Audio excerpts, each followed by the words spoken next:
appreciate any kind of comment, positive or negative, that you would be making after having gone through the Sefer.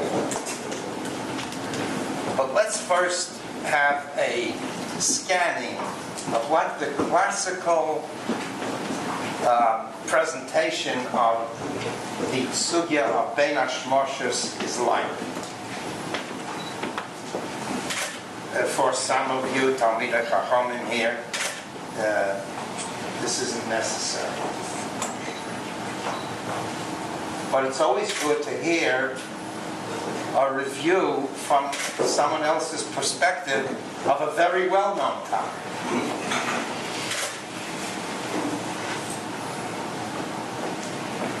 So let's start from the beginning.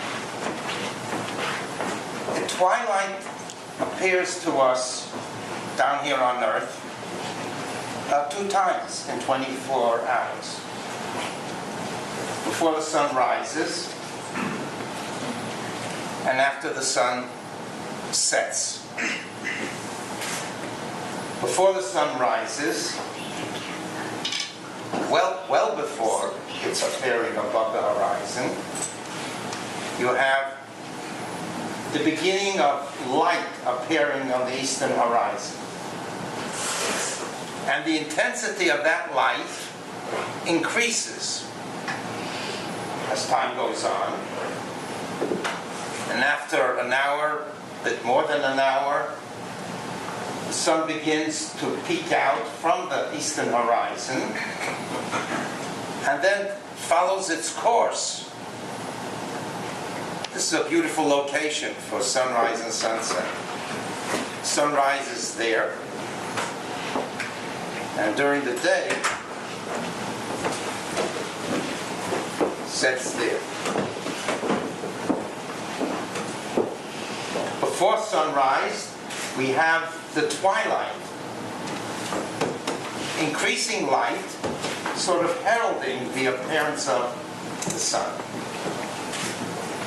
After the sun has completed its journey across the sky to the opposite end in the west, it disappears beneath the horizon, and then there's the inverse of what we saw in the morning, a diminishing light in the sky, until after about an hour or a little bit more than that, it becomes, and this is important, as dark as it will be for the rest of the night. Now, there are places in the world, of course, in this comment to the Shulchan Aruch, where this description of Bein Hashmoshes is brought, Reish Samach Aleph, Hilchos Shabbos. Torah refers to these northernmost areas where the light never really disappears. But I just want to make a point that we should all be aware of.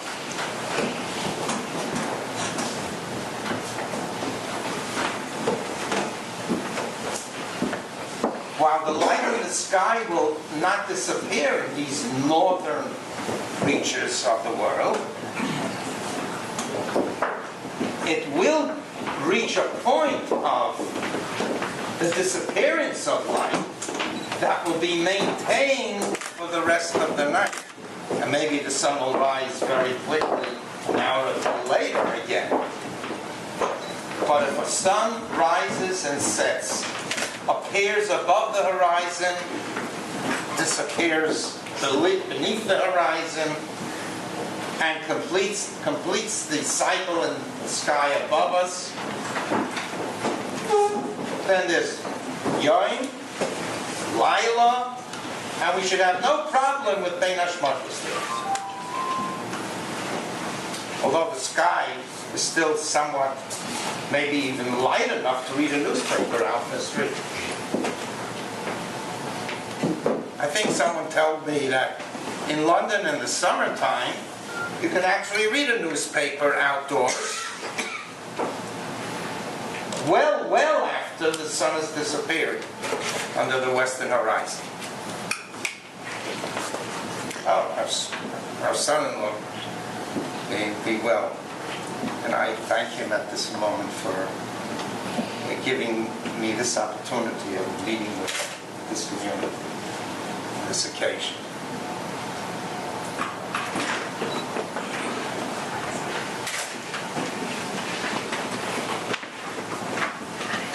But these two twilights are treated so differently in halacha. In the morning,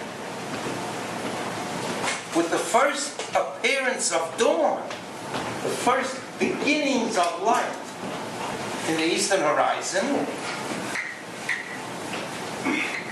increasingly so until sunrise. The first moment of dawn is halachically, forgive my using that word, yom. Its definition is daytime. Vayikra Elokim Lo'or Yom. And Chazal originally interpreted that pasuk, which we just heard in Shul, the Shabbos, L'meir ubo, for light that is increasing, Hashem called Yom, daytime. Now, of course, that has implications. For every halacha, that depends on the definition of night or daytime. So at the crack of dawn, we begin what is daytime, Yom. Now, the parallel for that would have been, and the Gemara asked that question,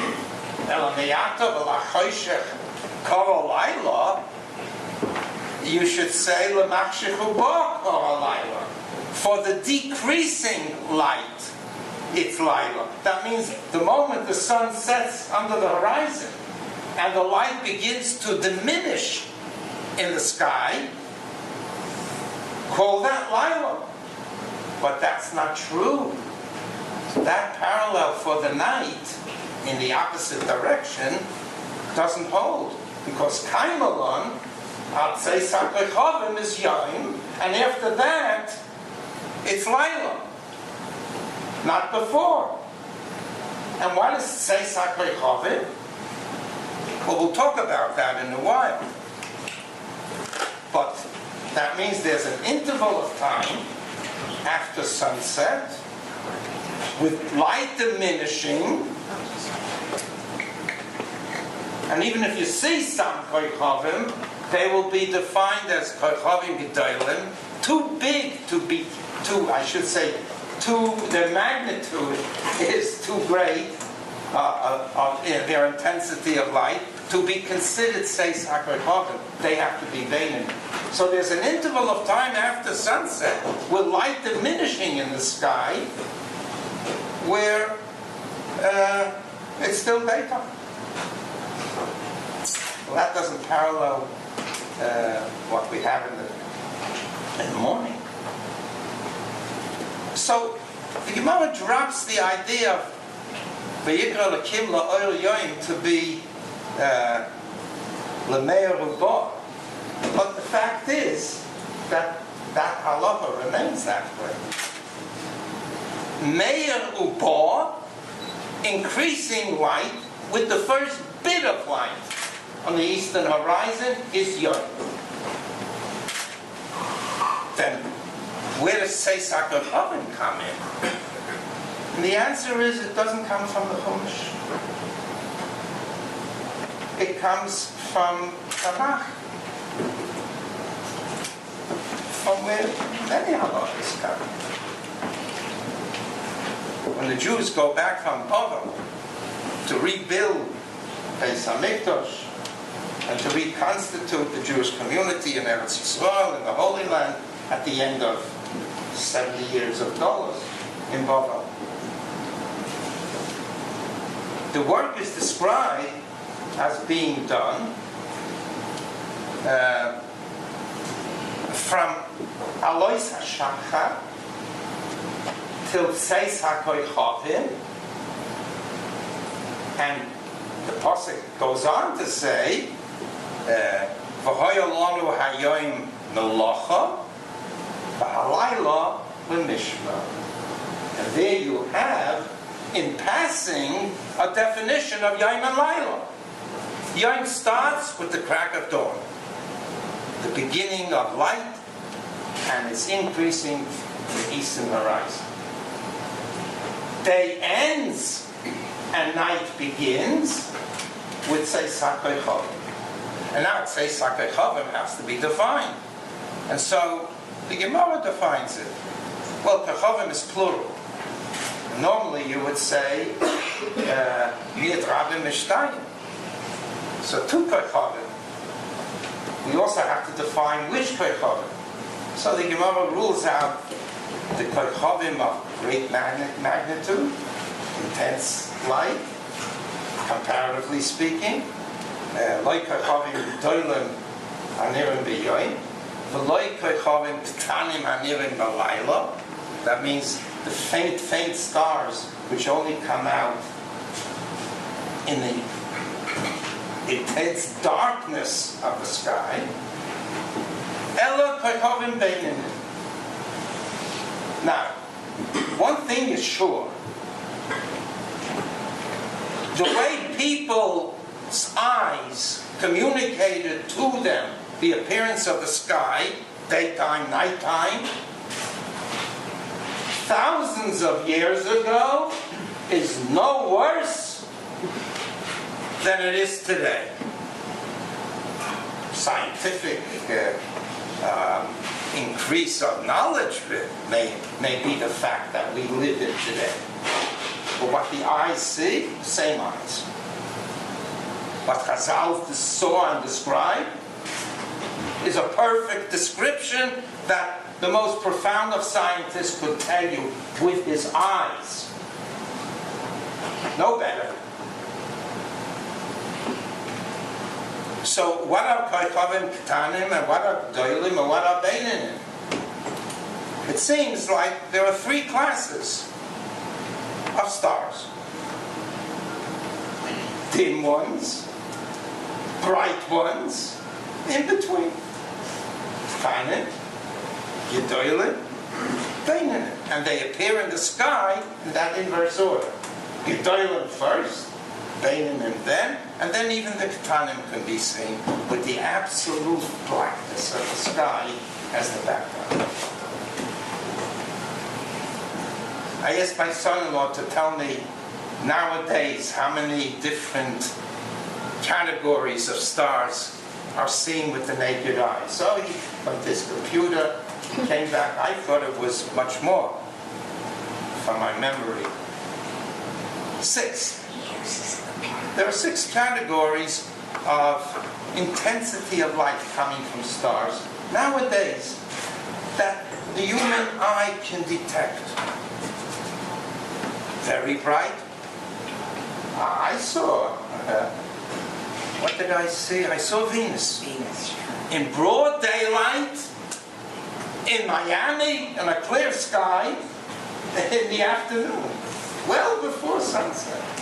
I saw Venus. Well, Venus isn't a star, but it's a light up. Venus is a planet, but its light that comes to Earth is intense enough so that even with the bright background of a blue sky, if you have a good telescope that can locate Venus where it is, and that's a simple job today, and then remove the telescope, you can see it with the naked eye. I saw it with the naked eye in Florida years ago. So these are Koichavim Gedolim, Hanirim B'Yoyim, in broad daylight. They don't count for defining Laila. Nor those Koichavim that will appear to us in Chicago at midnight. With a faint bit of light there. Those are Koichavim counted. You don't have to wait for those Koichavim to mark the end of Shabbos or of any daytime. But Canaan. Well, now if there are 6 different classifications of Beinanim today in the world, ones are the Beinanim that Chazal were referring to? We don't know. Nobody knows. And that's why in Poskim, if you're looking for stars to tell you when Shabbos is over, don't look for Beinanim, but look for K'tanim. Because then you surely can't be wrong. If you wait for the tin star to show itself at night, and you find not one, not even two, there's some reason for rejecting the first one if you don't see the second one yet. So the second one becomes the first.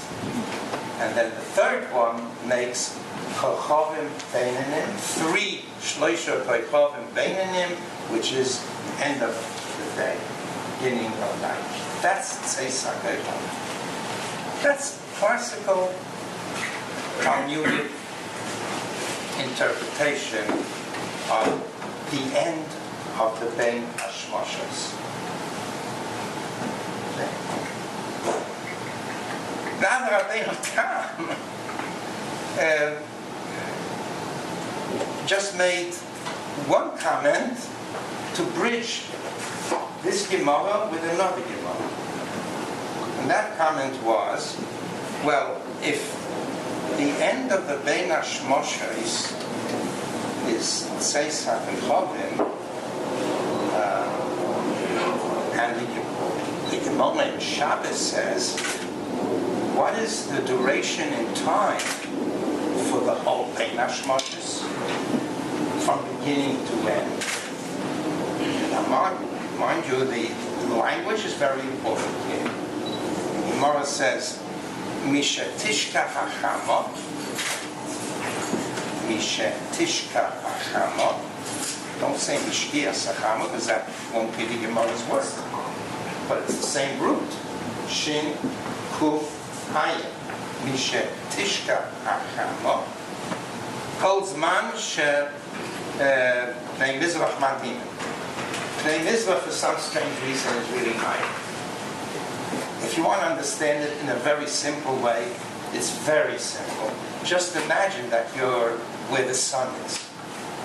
And if the sun has already set, the horizon on the west is east of the sun. For a moment, think that way. Okay, so Pnei Mizrach means Maya, which means the western horizon, Kol Zman Shel Pnei Mizrach Madimin, that's Misha Tishka Hachama, and that we're Machmer, according to Rabbi, that's the beginning of Bein Hashmashos. Sunset, Pnei Mizrach Madimin, a red-colored horizon on the west, and then it gets successively darker and darker. Darker in the sense, not darker, a deeper shade of red, but a lighter shade of red, and the darkness seems to be overtaking. So Hirsif ha'elyon le'hirsif ha'taktain. There's another version. Rashi in the second Nida brings Hirsif ha'taktain le'hirsif ha'elyon. That too, if you read the Sefer, you'll find an answer for it. In any event, that means if you don't have uniform darkness of black on the western horizon, but part of it is still Elyon, is Taktain.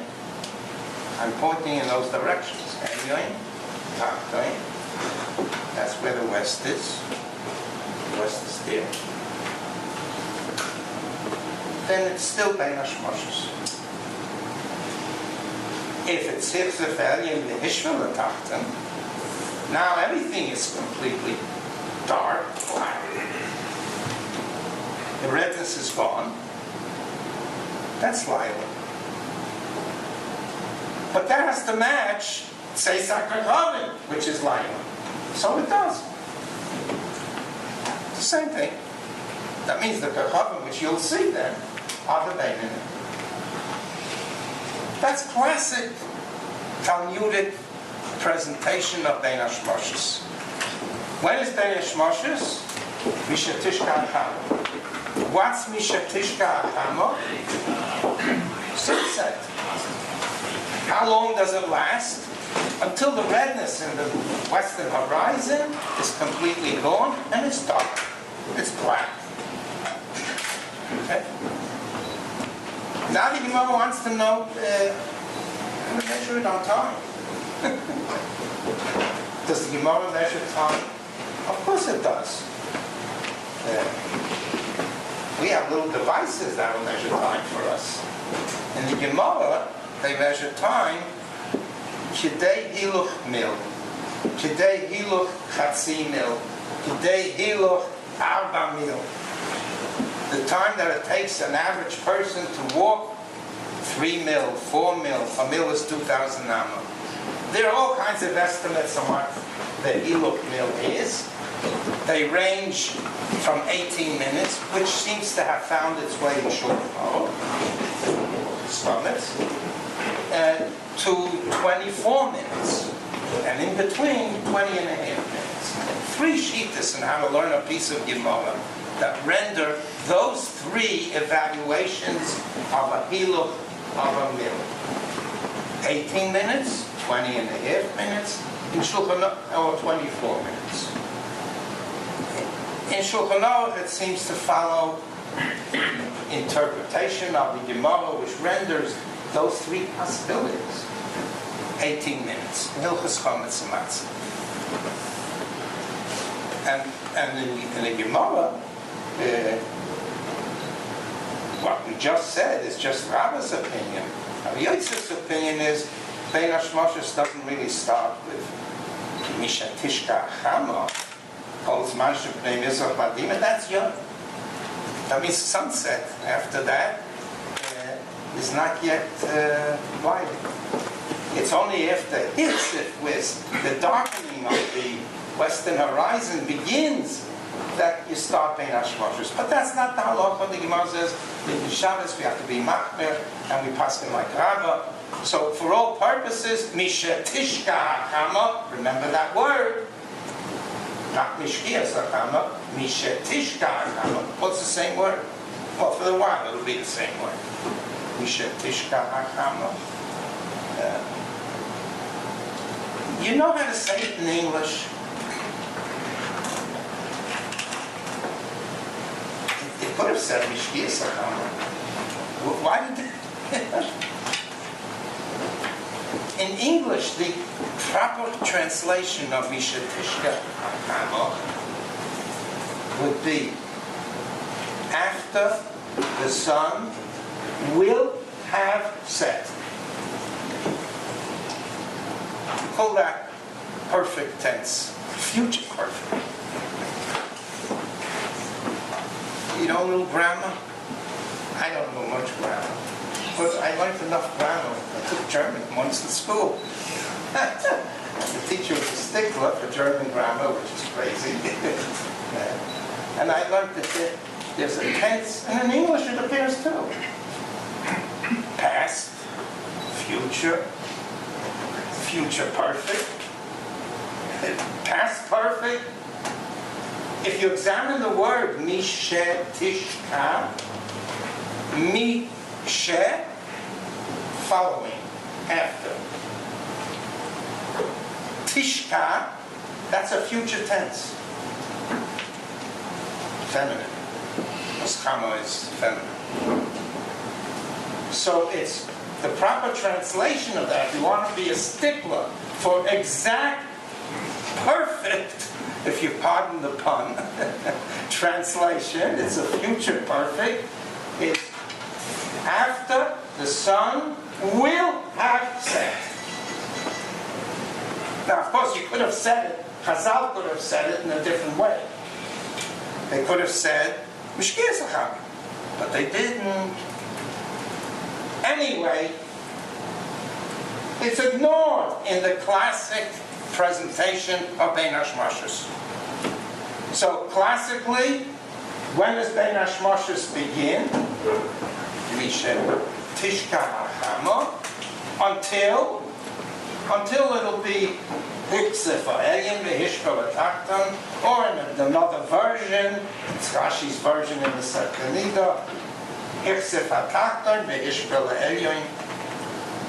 What does your experience tell you? Which should be right? Which should become dark first, the elyon or the tachton? Well, at least the way I see it, he said from my Riverside Park apartment, I see the darkness starting in the east and getting progressively darker, going to the elyon, becoming dark there. And as you look at the sky towards the west, the last thing to become dark and lose full coloration is the tachton. So Rashi's Hirtze in the Gemara, it's really the more appropriate one. Hirsef ha'tachton, the hishvel ha'elyon, because that gets dark first. The elyon gets dark first, and that matches it in darkness later. At any event, what does that give you? That gives you a Ben Hashmoshes, which starts at sunset and ends, well, 3/4 of a mil later.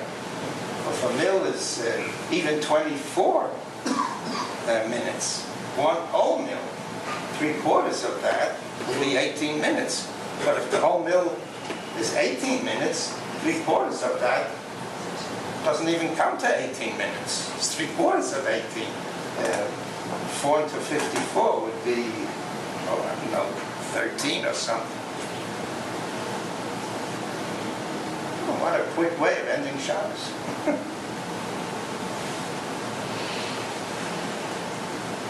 Indeed, that's what it would look like. However, the Rabbi Tam came along and he noted that this isn't the only Gemara that talks about the length of the time from the Shkia, whatever that is, till Tzeis HaKochavim, which is nighttime. And he cites a Gemara in Pesachim, which deals with the derech hachoika of Pesach and being excused from doing the Korban Pesach, whatever. But there the Gemara says an average person walking at an average pace, he goes 40 mil in a day, and they break up the 40 mil, and there are two versions. One would have 5, 32, and 5.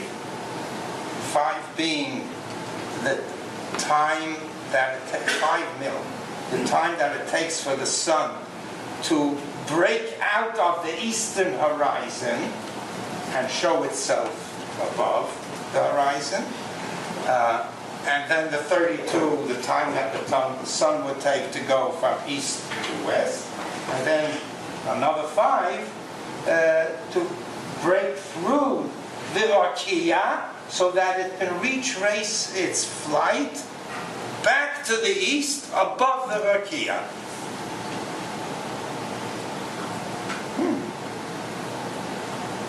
Then the Gemara slightly revises that. Instead of 5:32, 5, let it be 4 and 4. Yeah, you have to create a tunnel in the Rakia, in that sky, to go above it. Well, the tunnel's in our prayers. It's Haloinei Rakia. It's in the davening.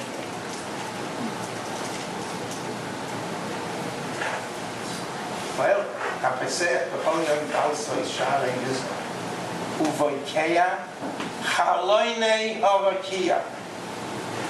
Moitzi Chama Min Mekoimo Ulevono Min Koin Shifta. So apparently the Haloin has, the Rakia has a Haloin, a window it's more appropriate to call it not a window, but a tunnel through which the Chama, the sun, goes when it sets in the west, and goes through that tunnel completely, and then inverts its path during the day, and at nighttime goes above the Rakia, back to the eastern tunnel, and then comes out. That's the image that Chazal had. Now, when we're learning Gemara, you don't have another image that you get from newspapers, or from scientific journals, or from any other source of information. What's that? Laser pointer. My finger. This is the classical image that Chazal had of the cosmology of the sun rising, setting, rising, and so on. Oh, you have that. Pass it around.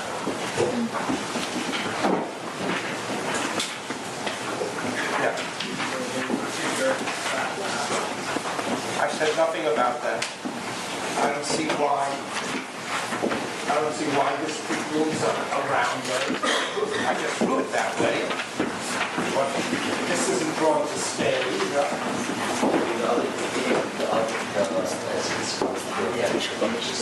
The side fits We're not deciding whether it's flatter or rounder.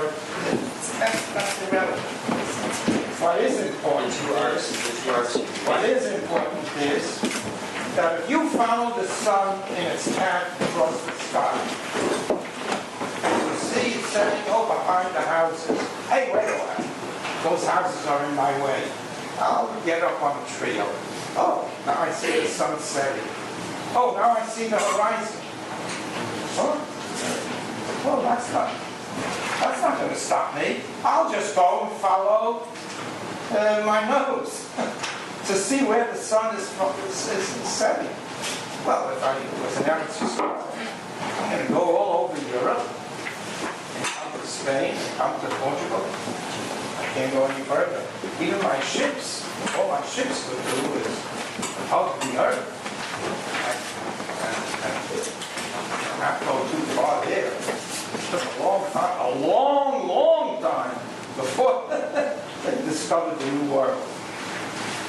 But that was the end of the world, the oceanus, the ocean. Ocean is the same word as oceanus. Sea is not soft, but on. Ocean. Ocean. And there's the horizon. I can't do anything about it. Is the sun going to dip into the water? Maybe. And there's a Magnum that says the sun is extinguished every day by dipping into the ocean. And then it's rekindled after it goes to the highway and goes back to the ocean and finds its way through that highway. That's the description of Chazal that they would make. They were drawing pictures. This is the picture they would draw. The scale, maybe, whatever. That's the image you have to have in your mind when you read Gemara. It's the Gemara's image of a model of presentation of the cosmology of sunrise, sunset. No other image will do if you're learning Gemara. And it's a perfect model. Perfect in what sense? A model is a model. A model isn't the thing. A model is a representation of how you interpret what your eye sees. My eye sees a bright, bright sun. Here's the Rakia. A bright, bright sun under the Rakia. It's so bright I can't even look at it. Then as it comes to the horizon, it disappears. But then I find it here next morning. How did it get there? To Chazal, there's a tunnel through which it goes and retraces its path in the opposite direction to that tunnel and comes out again. No other model will do if you're learning your model. And as a model, it's perfect because it interprets a little bit of light in the morning and a little more light. What's happening? The sun is beginning to come through its tunnel. And when it comes through the tunnel completely, you find the disk of the sun appearing above the horizon. And then in the intensity of the sun's brilliance during the day, it diminishes more and more with its light, even though the disk of the sun has disappeared, as long as it still is sending light through that tunnel. And when it reverses direction this way, the light is completely gone, and we have nighttime. How's the moon getting the light if it's gone? What's that? How's the moon getting the light of the sun? I don't know. If it's behind. I don't know. I don't have to know. The moon plays no role in definition of day, night. I don't know. I don't have to know. Okay? I suppose. By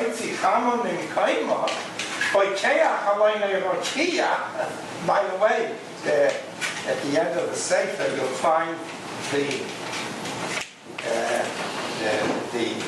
description, not just a single tunnel, because if you're a very astute observer of the sun in the sky, sunrise, sunset, and so on, you'll find that there's a movement of the sun at the horizons, north, south, It's 47 degrees different. 23 and a half north, 23 and a half south, and that's the variation of the sun on the horizon. And that means, so the Chazal say, Medrash Chazal says, there are 360, actually 186 tunnels to match the daily variation of the sun on the horizon, north and south. Okay, that's irrelevant. That is classical Bein Hashmoshes. And so what the Rabbeinu Tam says, hey, we have a contradiction. Misha Tishka Chama, for 3/4 of a mil is Bein Hashmoshes. That is Laila. That's Seisak Lechov. And the Gemara in Psachim, when it deals with the Tama Mahala Hodam Beinani beyond 40 mil, tells us it's either 5 mil from Shkia Sakama, note the word, not the convoluted future perfect. Mishkia Sakama until Neit Sakama. I'm sorry, Mishkia Sakama till Tzei Saklechavim, and from Alois HaShacha until Neit Sakama. Alois HaShacha till Neit Sakama. What's Neit Sakama, by the way? Hanetz. What? Hanetz. Hanetz, okay. What does it mean? That name was what? The start. No, just the plain word.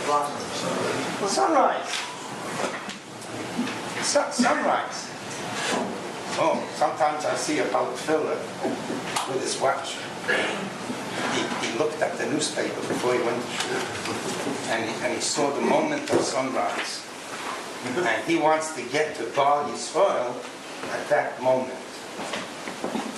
So he has the watch in front of him, and then at Baruch Hashem Bar Yisrael, he hit it. He's mispal with the nets, the nets. That's wrong. Nets is not sunrise. Well, this has nothing to do with it. Well, if it's not sunrise, what is it? L'chol doidi neitzei hasodeh nolina ba'chorim nire im pocha hagefen hei neitzu hori moinen. Neitz is a flower. In pocha Oh, perach is a flower. Heinetzu is the flower. What's a flower? A flower is a round disc and petals.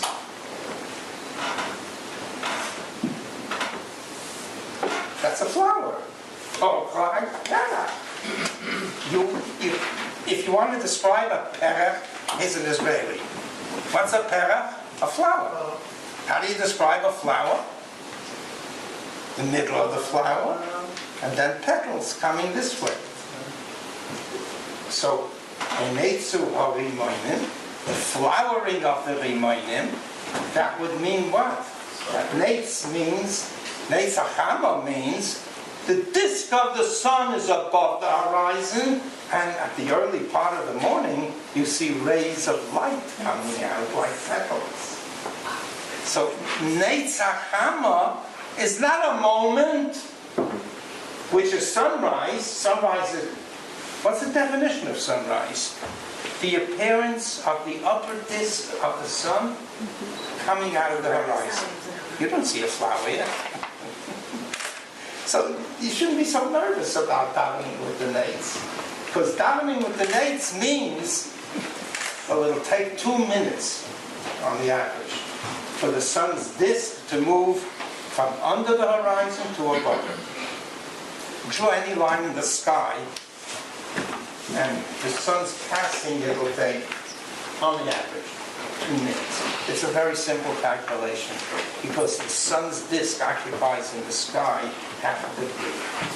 And if it does 180 degrees in 12 hours, you get 2 minutes for half a degree.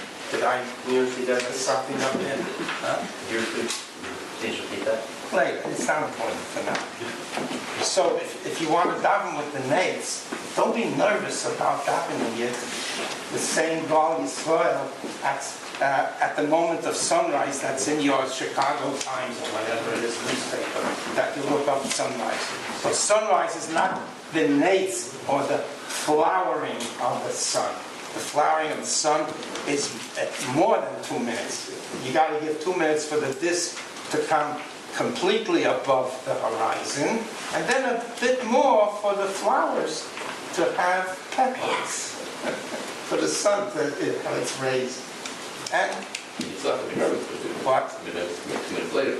Yeah, sure. So davening with the nets doesn't mean the sunrise, means after sunrise, 2 or a half, maybe 3 minutes, maybe even 4 minutes. It's okay.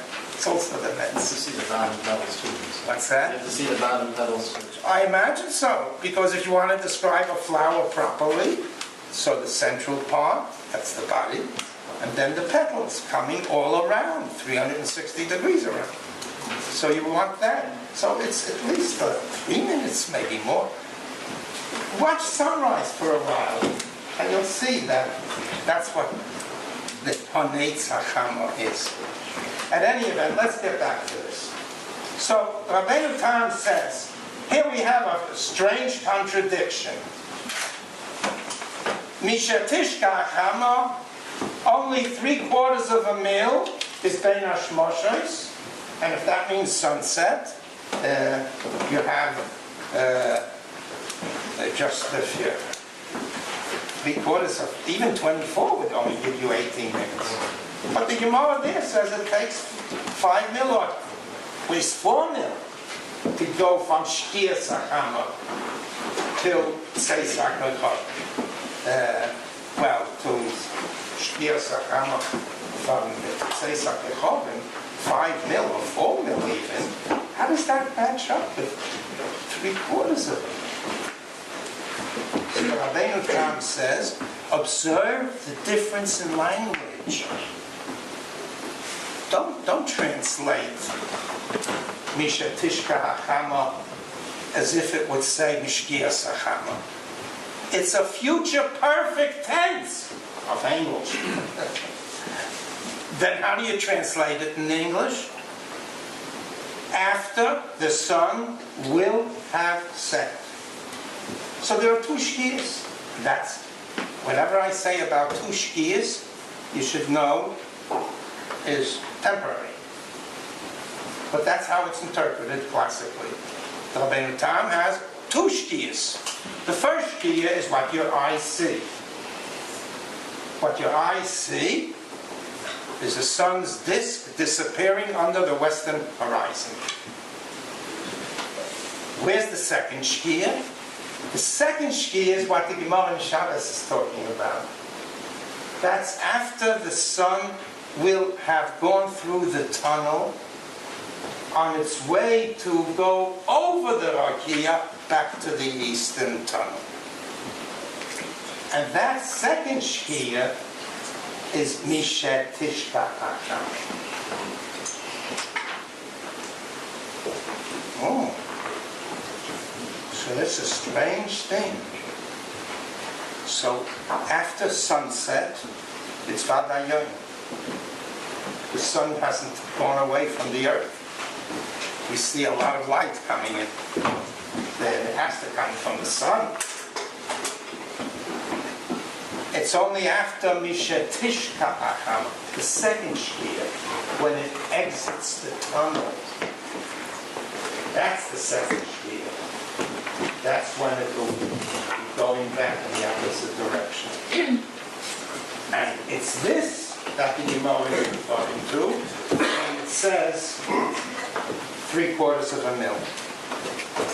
And it's this, not even that, but this that the Gemara talks about when it's talking about 5 mil or 4 mil. So, 3, 4, 5 triangles. no, it's not a triangle at all. So the Ramban comes along and says, all right, you know, I've always had a problem. And now the Rabbeinu Tam solved it for me. That's a Ramban. What was the problem the Ramban had? The Gemara says you have to be Moisef Michael ala Kodesh. It's a mitzvah to usher in Shabbos before the actual obligation to observe Shabbos. You have to take whole, what's ordinary, what's weekday, what's not Shabbos, and make it Shabbos. It's supposed to be Moisef Michael al HaKodesh. And I never knew, the Ramban says, I never found a Gemara that guides me how to do it. What I mean by how to do it is, what are shiyudim, what are the amounts? And when are you Moisef Michael al HaKodesh? You mean to tell me Friday afternoon at noontime I can start making Shabbos, benching lit, and making all kinds of brachas about Shabbos? No, that doesn't make sense. Then what does make sense? What is the moment from when you can begin making Shabbos from whole, from ordinary to sacred?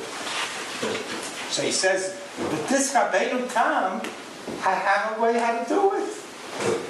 I see that there's a sunset which is being ignored as far as the end of the day is concerned. That's not the end of the day. It's not even a suffix whether it's a day's end, because it's not Day Nashmashis.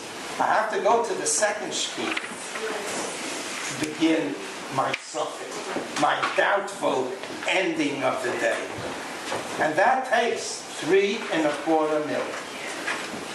Okay, that's a long time. It's almost an hour. So according to the cheshbon of the Ramban, after sunset, for 3¼ mil, 50 some odd minutes, close to an hour, it's daytime. You can finish your cigarette. You shouldn't smoke it or anything. Do your cooking. Just leave over a little bit, or as much as you want, to make Shabbos. And the fact is, you can check on this. In many European communities, sunset didn't play any role as far as making Shabbos is concerned. I have 3¼ mil, I have almost an hour for the daytime to be ending and forcing me into Ben Hashmashos. But that's what the Ramban says.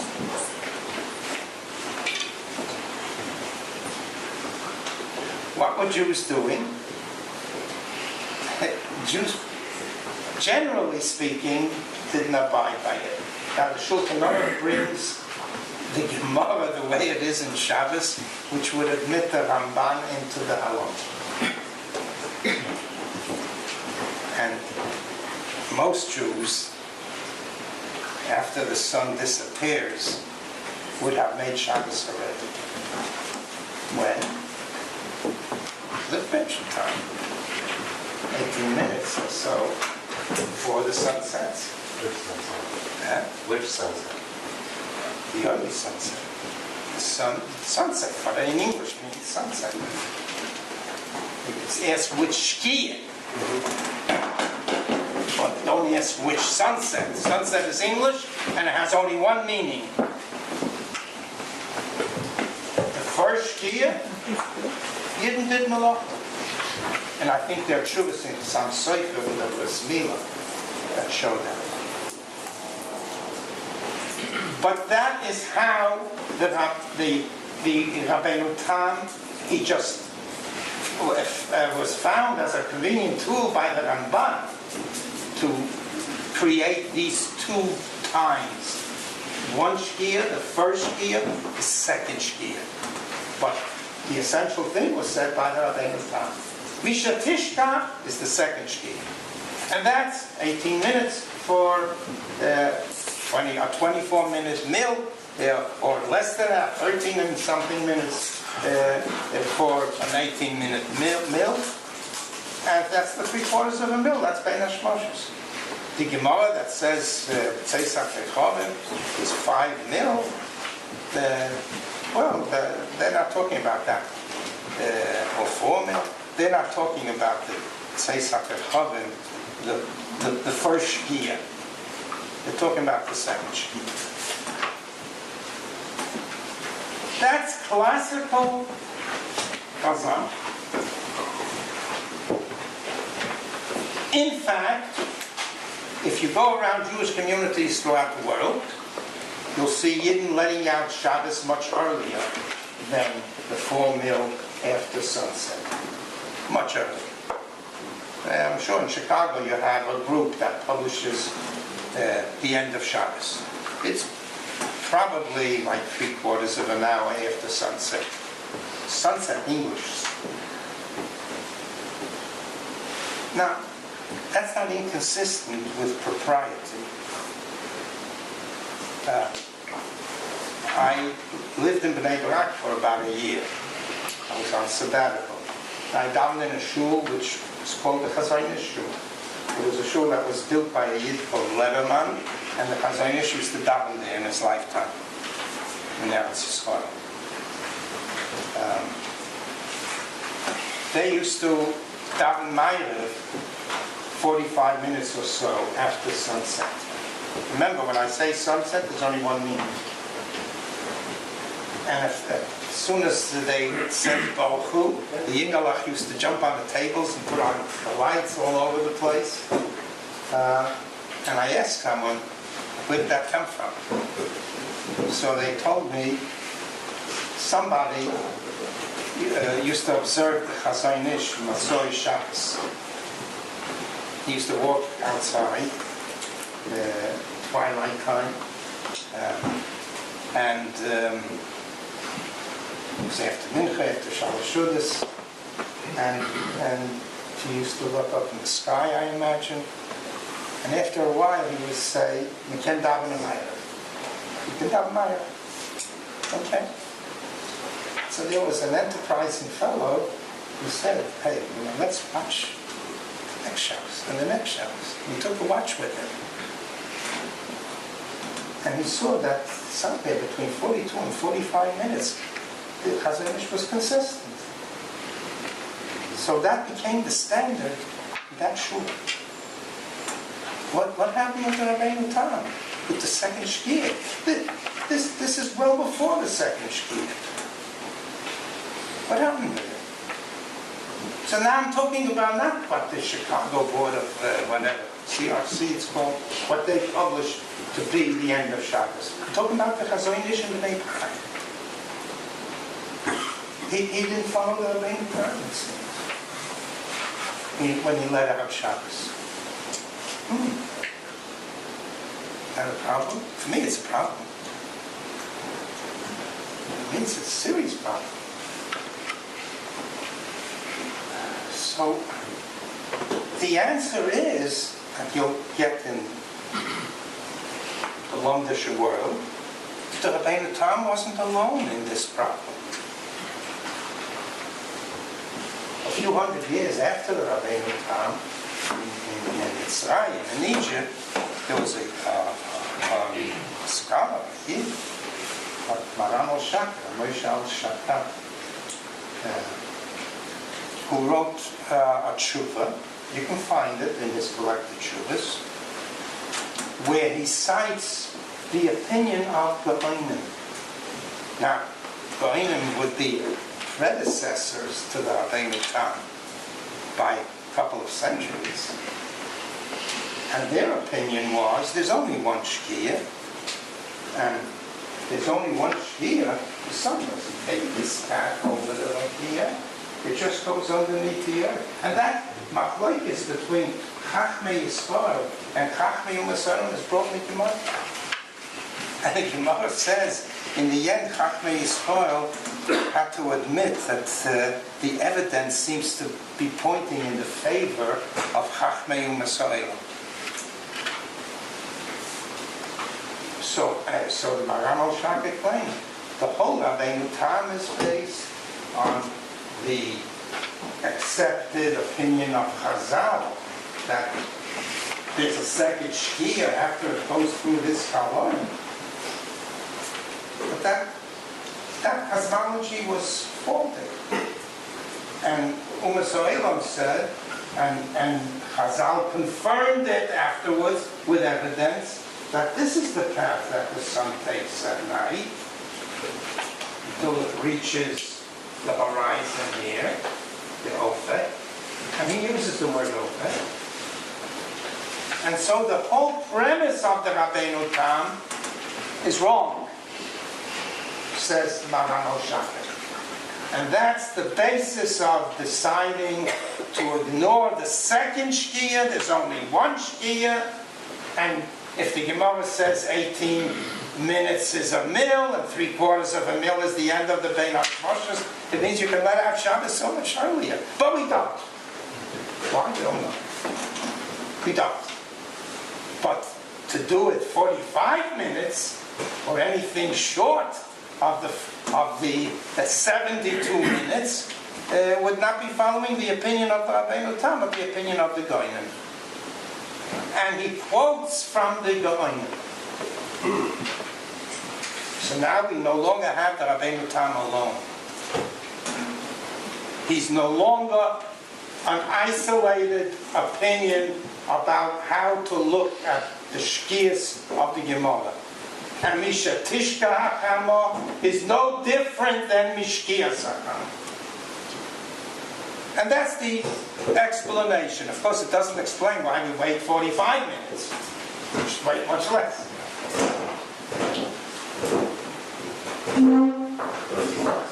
What's that? We don't see stars. Also, they don't see 3 stars. Oh, you'll see 3 stars.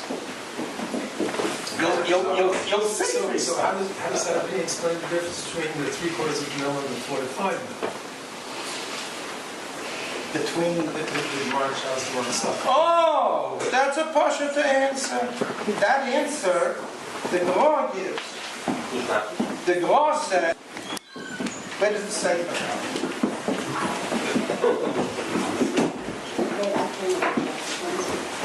Listen carefully.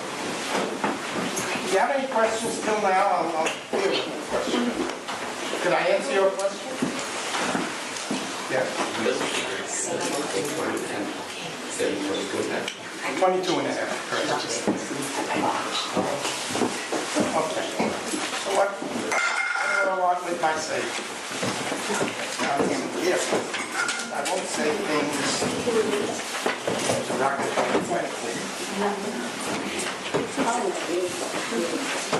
The first important thing that the Sefer puts down is that there's no such shita of Geonim. It doesn't exist. Now,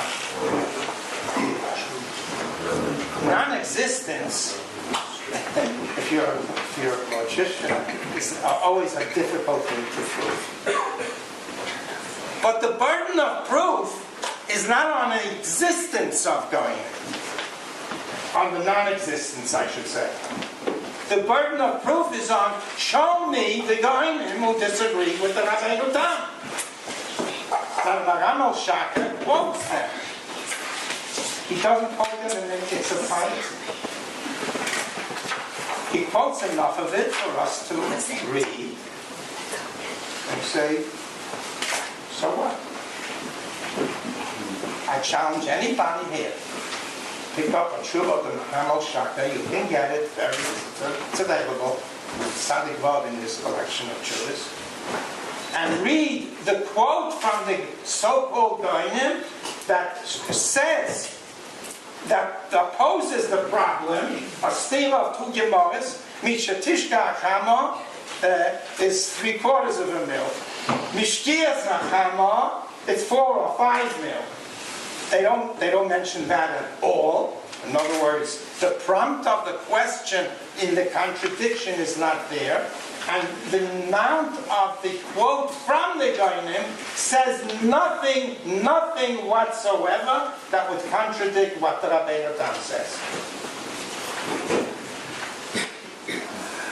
You know, it became the law of the land for a couple of centuries. But then it was too late for somebody to disagree with him on the existence of the Goyim.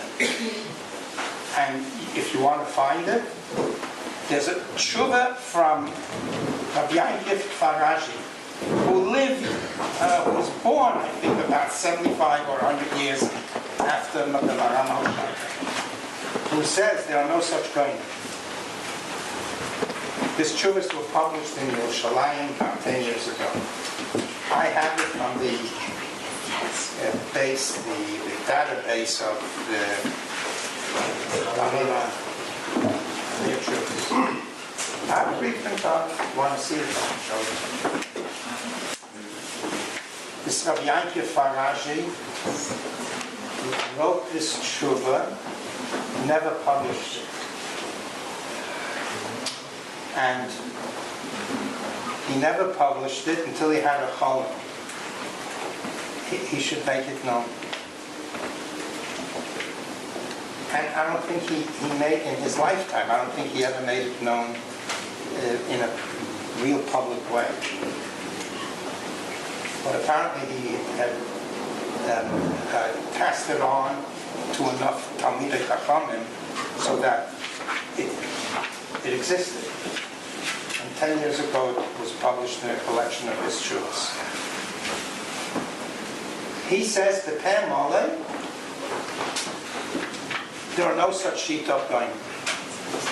And where the Maram Shaka quotes not just the Goyim, but a whole bunch of other Rishonim, the Rif and the Rambam and the Rambam's son. Let somebody show me. It doesn't exist. So what we have here is the unique existence of the Rabbeinu Tam who posed this contradiction. He alone, nobody before him and nobody after him until the Vilna Gaon took up another way of responding to this contradiction. That's the second. So that the Rabbeinu Tam is not something that you can say, oh, I don't wait 72 minutes like the Rabbeinu Tam. I do like the Goyim. You have no Goyim. You have no one to fall on other than the Rabbeinu Tam or the Vilna Gaon. And everybody who studies this Inyan of Ben Hashmasha says, the Vilna Gaon, oh, that's the Goyim. So why did the Vilna Gaon mention it?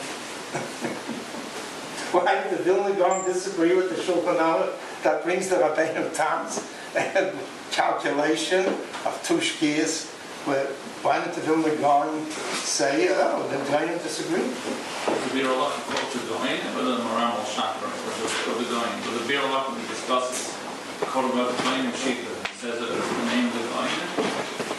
Yes, the Be'er Halacha, the Mishnah Berurah. Yes, well, in the beer The lot, Be'er Halacha, the Mishnah Berurah follows the standard opinion of what everybody else is saying. but does he call it as the Goin? Gaonim, He says the Goin. Gaonim. Right. Right. But he's also, okay. Does he call What? it, then does he doesn't call it the source as well? He didn't look at the Maram Shaka critically. Did I answer your question? My question was whether he quotes Maram al Shakra or he's quoting the Goin. His source for the Gaonim is the Maram Shaka. There is no other source. And that source is wrong. Doesn't exist.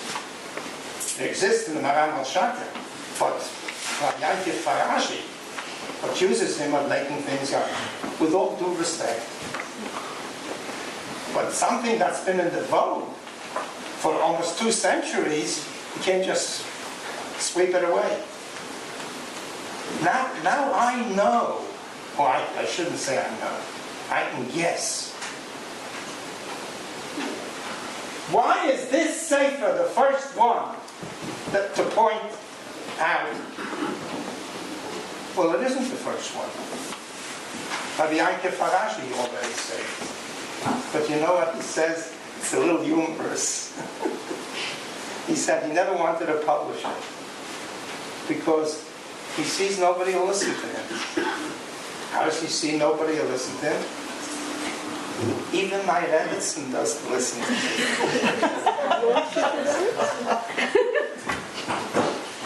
Even my Rebbetzin. And what is her argument?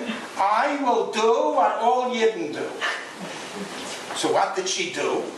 So Rabbi Farashi says, yeah, she used to light before the Rabbeinu Tam 72 minutes.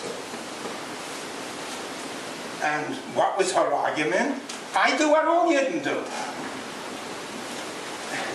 But she used to light about 15 minutes later than all Yidden.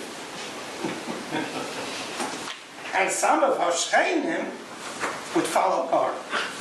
They would wait for the lights to come on in Rabbi Yankiv Farashi's home, which his Rebbetzin lit, earlier than Rabbi Yankiv Farashi said, it was not following the Rabbeinu Tam.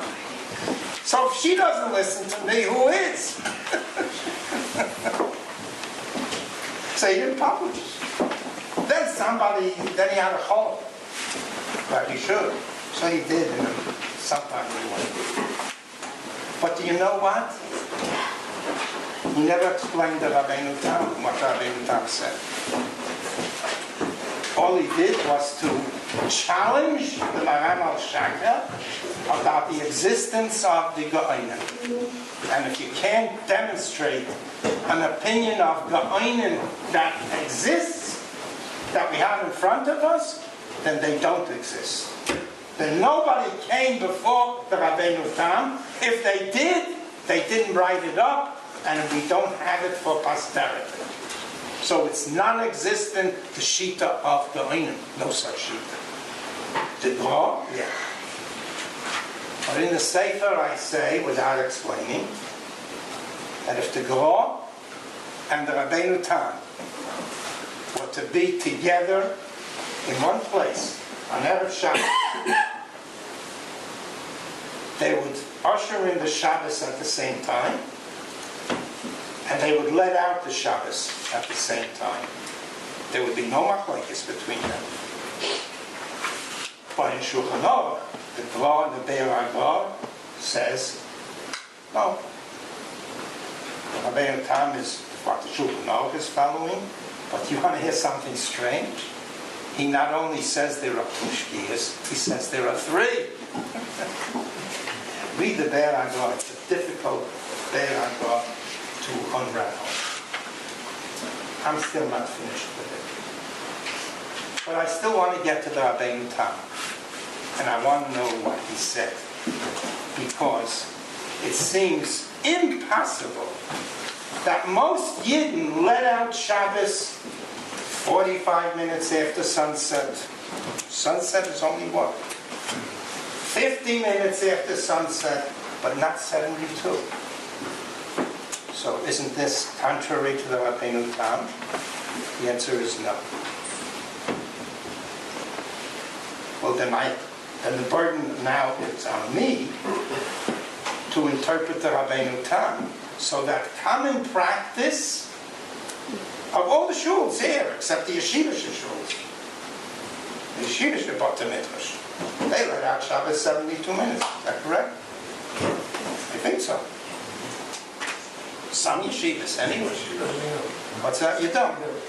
You do what the Rebbe said of Rabbi Yankel. You do what all Yidden do. And all Yidden can't be wrong. They can't be wrong. Well, then tell me what the Rabbeinu Tam said that'll be consistent with the common practice, not just in Chicago, but in New York as well. And the answer is simple. One, there are two shkiyas, and that's a Gemara concept, by the way. Nothing to do with Shabbos and Bein Hashmoshes. The Gemara in Brachos talks about Bias Shimshoi and Bias Oilon. In other words, the Gemara there takes note of the fact that with the sun's disk disappearing, the light still is there, very bright. And the disappearance of that light is paralleling the language of Uvor HaShemesh, is Biat Oro.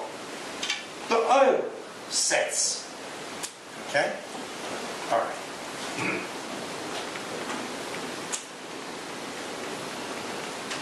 But how do we get back to the Rabbeinu Tam and bring him into consistent focus, common practice, Motzoi Shabbos, less than 72 minutes after sunset? Very simple. What did the Rabbeinu Tam say? He observed the language of Mishetishka as opposed to Shkiyat. Shkiyat HaChamo until Seisak Recholim will be 5 mil, 4 mil. Mishetishka HaChamo,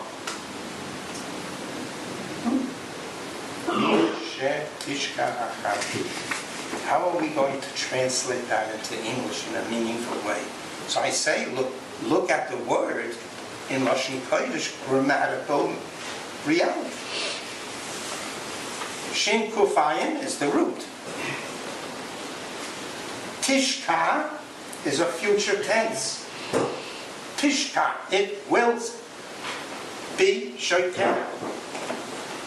Okay? Mi she tishka, after it will have been shoykeh. In English grammar, you would call that future person. That's all that the Rabbeinu Tam is observing. Now, if you don't say Mishkia Sachama, but you say Mishe Tishka Hachama, then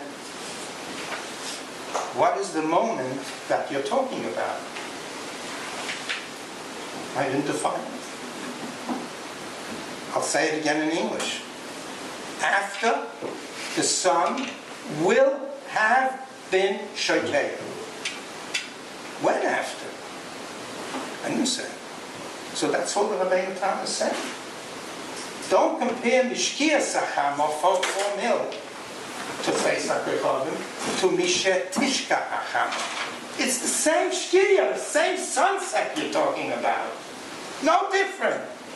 He's not invoking two Shkias. He's talking about sunset. But it makes a big difference if you say from the moment of sunset. That's a moment. Or you say after sunset, without specifying how much after. When? That's all that Rabbeinu Tam is saying. Well, I thought we were saying it was 3 1/4 mil afterwards. That's what the Ramban said. In order to resolve it. That's what the Ramban said. No. Ramban said it not in order to resolve the contradiction. The Ramban said it because he found a Marganisa, he found a gem which gives him a handle on Tosfos Shabbos and Tosfos Yom Tov and Tosfos Yom Kippur. What's that? Magnum said that for this theory.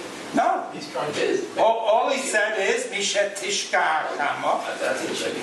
That's what we're counting. He did not say 3¼ mil. No, he said it was just 4 mil. He was just, he just got 4 mil.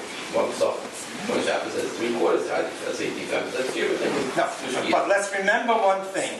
That All that Rabbeinu Tam had to do to disengage these two Gemaras, Mishkia Sachama 4 mil, Mishatishka Hachama 3/4 mil.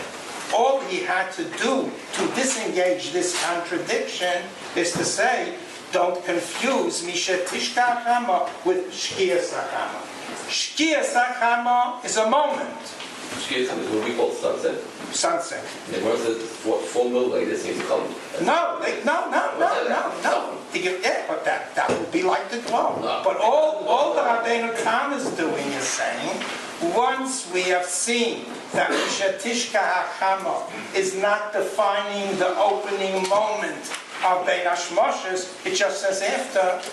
You don't know when He after. doesn't know what to say to come. What? And I don't know what's wrong. He goes that both says come mean the same thing. But the assumption is that both says come mean in Shabbos and Tzom mean the same thing. Both says are come. The key is. No. All he had to do was to say Mishatishka is not Mishkia. That's all he had to do. That's They're two different.